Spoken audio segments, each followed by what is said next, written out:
Chez H2O Atome. Et oui, aujourd'hui, je vais vous présenter, c'est le balai fluide 3E. 3E, c'est quoi exactement? C'est l'économie, l'écologie et l'ergonomie. Et oui, ergonomie pourquoi? Tout simplement, facile d'utilisation, je vais vous le démontrer pourquoi. Écologique, l'utilisation de nos mops simplement à l'eau. Si vous voulez désinfecter de temps en temps, nous avons la solution. Ensuite, économie, tout simplement, gain de temps. Moi, j'utilise plus d'aspirateur, donc fini de brancher, de vider. Vous allez voir pourquoi. Alors, le balai fluide donc est composé d'un plateau coulissant. Pourquoi coulissant? Tout simplement pour aller sous les meubles qui sont plus ou moins accessibles, sans se baisser. Ensuite, ils ont une technologie ici qui est brevetée, qui permet, comme là vous voyez, il est articulé, donc il va un peu dans tous les sens, qui permet lui de l'articuler que dans un seul sens. Ce qui fait que le plateau va tout simplement être plus maniable lorsque vous allez nettoyer les plinthes ou des petites choses comme ça. Donc le plateau en alu, il est tout simplement, vous avez vu, d'une forme beaucoup plus large que l'autre. Donc plus long. Donc le côté plus long sera vers nous. Tout simplement, car ici, vous avez le manche du balai fluide qui, lui,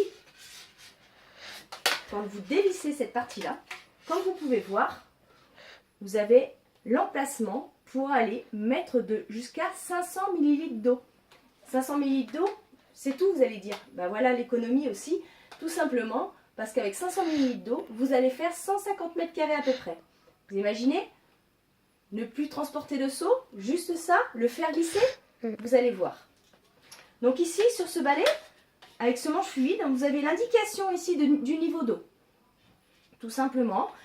Et ici, vous avez 3 petits trous. Et ces 3 petits trous vont aller en direction du grand plateau. Hop, vous l'enclenchez. Et là, je vais vous présenter l'une des mops.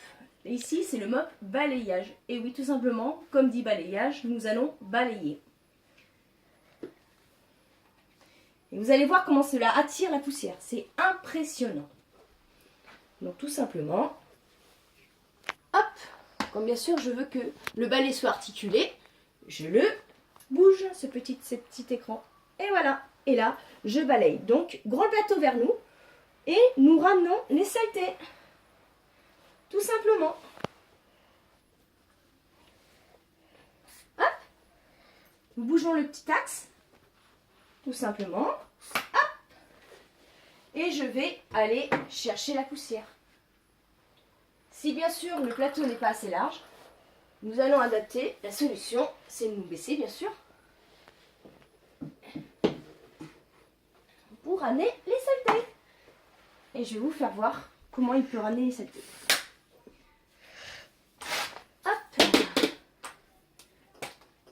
Vous retournez et je vais vous savoir un petit peu les saletés que cela peut ramener.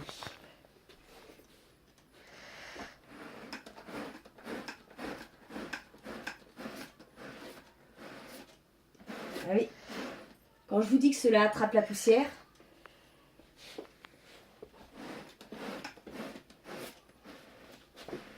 vous voyez à quel point?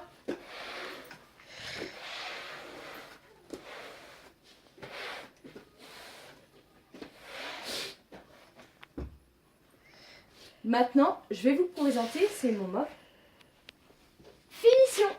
Oui, bien sûr, il existe plusieurs mops. Alors, nous avons le mop sol lisse, qui, pour des sols qui n'ont pas de joint, style le lino, qui sont antibactériens. Ensuite, nous avons aussi le mop sol polyvalent, pour des carrelages assez neutres quand même. Et nous avons le mop finition, qui lui ne laisse aucune trace. Donc cette particularité de ce mop, donc il a ces petites bandes qui sont rugueuses qui eux vont décoller la saleté, gratter, et cette partie-là qui elle va ramener et sécher. Donc nous positionnons là, et comme vous pouvez voir sur ces mops, vous avez une petite flèche. cela évite de se tromper. Donc regardez la manipulation. Pour sortir l'eau, tout simplement, vous remontez. Hop. Et on appuie. Ensuite, nous passons. Et voilà. Vous avez vu? On nettoie sans mettre énormément d'eau, car ça ne sert à rien. Le mop est là pour ça. Hop, on en remet un petit peu. Et voilà. Ce qui explique pourquoi le sol va vite sécher, car nous mettons simplement ce qu'il faut en eau. Et bien sûr, de l'eau froide. Pourquoi? Vous allez voir, ça sèche plus vite, ça fait pas de traces. Qui dit eau chaude dit calcaire, donc dit traces. Donc vraiment que de l'eau froide. À bientôt lors d'un atelier.